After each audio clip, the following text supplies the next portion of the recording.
In economy, then, you have to look at small businesses. There's no doubt that they're being absolutely strapped with regulation. In visiting one of my constituents, just recently during the recess, they told me that they have to employ somebody to actually work their way through all the regulation. So I think one good place to start would be the procurement laws, making sure that they were of a size that made these smaller businesses able to compete, and that instead of having to fill in so many forms just to access training, these firms should get £10,000 for training and then account at the end of the day if they've spent it wisely. If they haven't, then it's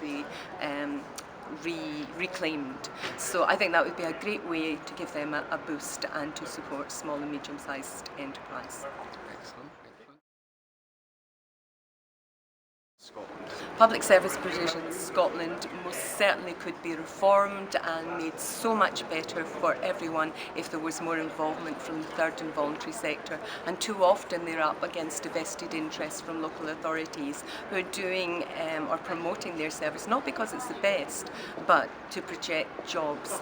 And the public sector is there to provide a service, and that must be the bottom line, to do it as efficiently as possible. So I'd be very much on the side of looking and helping the third sector and voluntary sector, like citizens advice bureaus, like Circle that work for the families of offenders, like other charities that are working for all the kind of problems that people have, advocating for those with mental health, etc., to be given a fair shout and a fair chance to compete and to win the tenders for these services.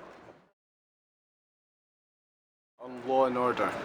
Law and order, then, first of all, I know in my own patch in South Lanarkshire, then we are the assault and murder capital in Scotland. Now, that's a pretty damning indictment. So in the first instance, I'd be looking for a presumption in favour of a mandatory sentence for carrying a knife. In the second instance, I'd want to be looking at drugs in prison.